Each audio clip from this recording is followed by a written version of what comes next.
on the elements. So we've got a lot to unpack today. So we decided to cancel some of the music and go straight into it. Mr. Instro is here. Hey. How are you? I'm super today. Yes, your last day as a something age.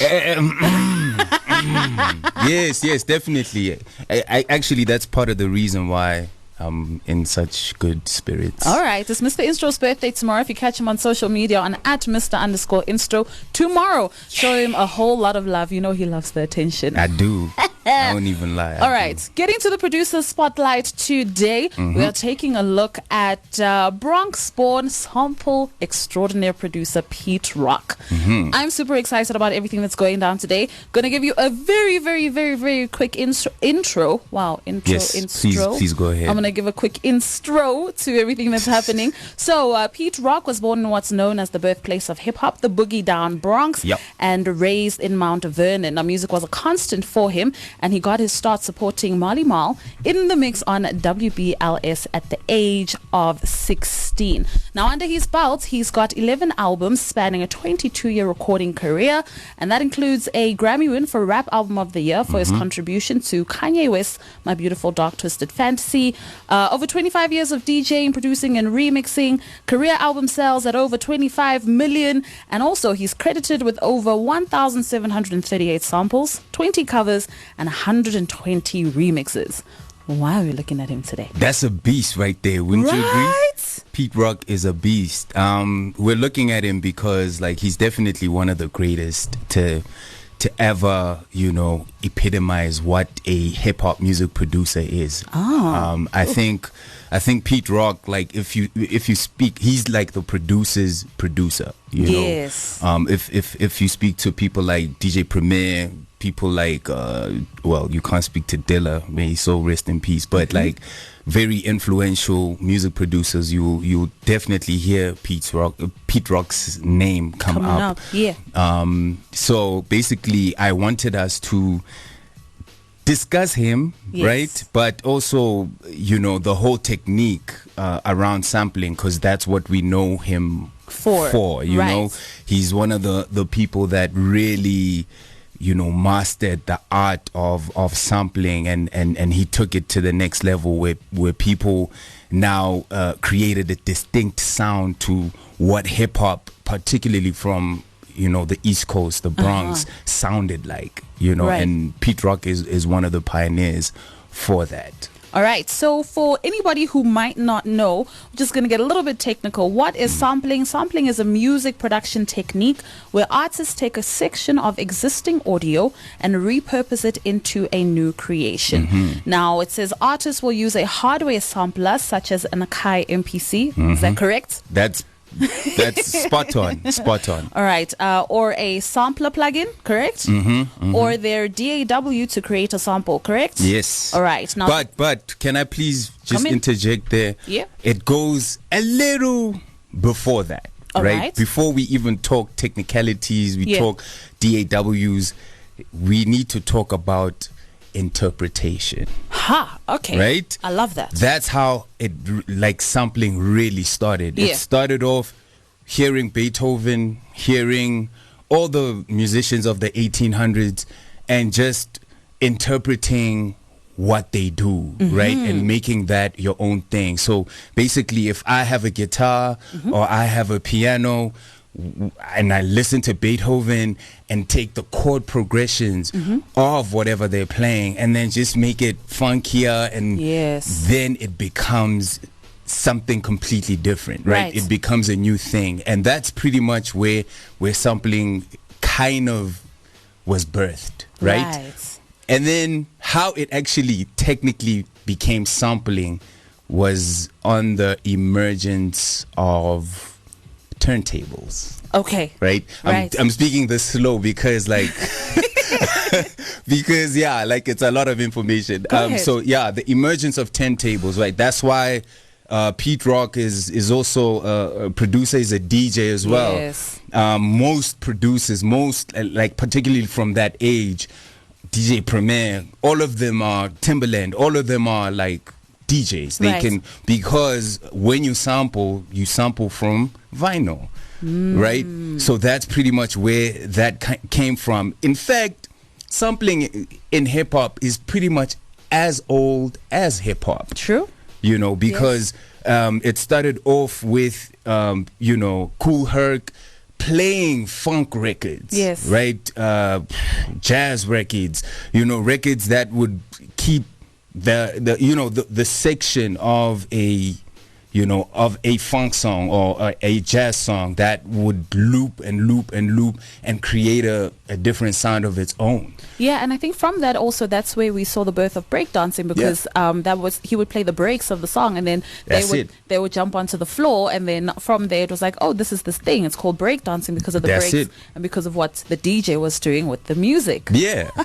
Okay. That's where that comes from. 19 minutes after 1 o'clock. We're going to take a short ad break, and we're coming back in straight after that. Don't go anywhere. This is the Producer Spotlight with myself and Mr. Instro, all the way until 1:30, and you're plugged into The Element, where everything's rocking, real and relevant, and all for the love of hip-hop. The Producer Spotlight. Only on The Element, indeed. Just gone 20 minutes after 1 o'clock. For the next 10 minutes, it is still the Producer Spotlight with myself and Mr. Instro. Today, we are looking at the topic of sampling, and the producer we are spotlighting, who is so dope at it, is Pete Rock. Pete Rock, the multi-talented Pete Rock. Yes. You know, he raps too. Yes. He's part of a duo.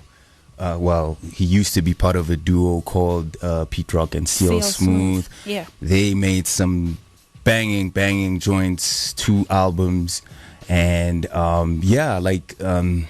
back to sampling, right? So sampling, right? We know that it comes from the turntables, right? And then we need to take it just a step further as well, and talk about the crossfade. Right, Grandmaster Flesh is credited.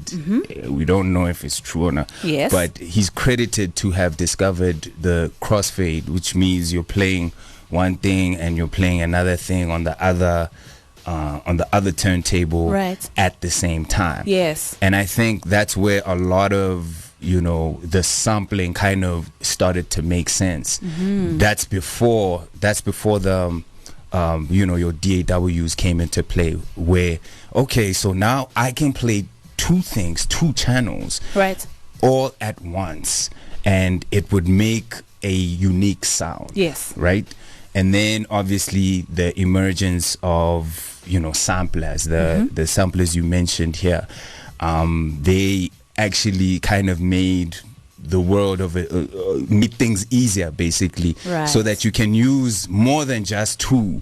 Now you can build on, you know, a collection of different samples that you've collected, and just put it into one thing, so it creates a beat. Right. Yeah. Okay, so there's a lot around sampling. We need to also speak about how you can do it legally. You know, oftentimes if you speak to artists, you hear them speaking about, sometimes you hear artists saying, I had to push back the release of the song or this album because we were waiting for a sample to clear. Yes. Why is that the case, and why is that so important? Okay, it's very, very important, because when you sample, essentially you're taking somebody else's intellectual property. Right. Okay, so it's important to acknowledge the fact that, okay, I am going to take this thing, and yes, I'm going to create something new with it, but it's important for us to know where it comes from, and who originated the idea. Right. That's why I always call musicians historians, you know, because you're not just taking a sample in J&J, you know, you're actually taking a piece of history and you're recreating it into something that is for now. Yes. You understand? So how to do it legally, there's a couple of ways, right?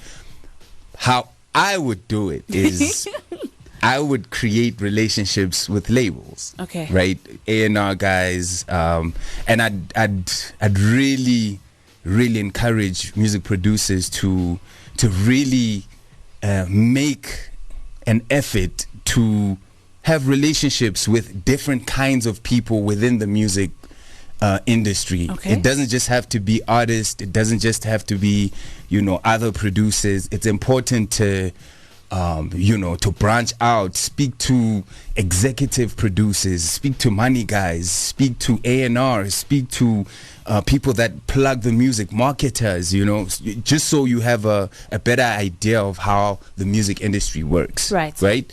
So how I used to do it is I would check, obviously, what I'm sampling. Okay, what's the label? Gallo. Okay.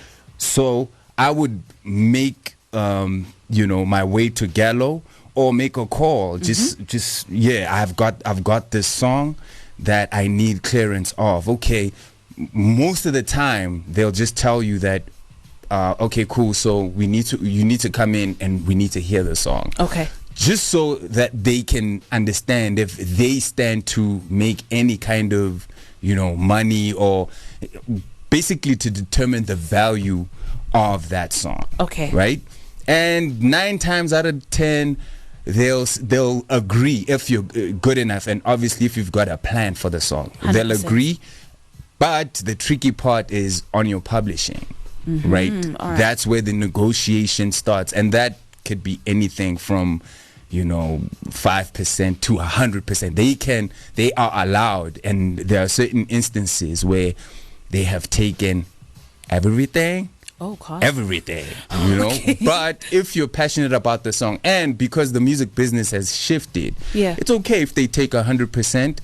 You know that you're gonna make the money back through performances or mechanical royalties. All right. So there's always like another angle. It depends on how badly you want the sample. So the first way is just approach the record companies and see what they say. The second is approach the artists. Okay. Have a conversation with the original artist if you have access to them. And I've also been fortunate to also have access to a lot of them that I've sampled, where they'll go through the same process. They'll be like, let me hear it. And most of the time, because musicians are musicians, they'll be like, I can re-sing this, or I can replay this, And it also builds like a great relationship between you and other musicians. So I would encourage producers to, when you do sample, make sure that you can reach out and you have avenues where you can just, reach out to these guys and have a conversation with them, see where they're at and what they think of your music. Right. I think it could go a long way for your growth as a music producer. All right, so there are 3 minutes to go. I just quickly want to unpack another thing before we round up. So as I was reading up on sampling, sometimes it happens where you don't get the clearance on the sample, right? But you do it anyway. Yes. Right? Yes. And from that, there was a term that was coined, and shout out to Speaker RSA, who on Twitter was speaking about it the other day. So it's quite ironic that this is what we're talking about. This idea of sample snitching. Yes. And from doing my research, the reason it became a negative thing as a snitch is because those things would happen because somebody sampled something that wasn't cleared and tried to sneak it. And then there are people who are invested in the culture who listen and pick it up and then put it out there. And that's why it's termed sample snitching. What are your thoughts on it? Then you might as well all call us snitches. You know what I mean? I think in this instance it's like freestyling.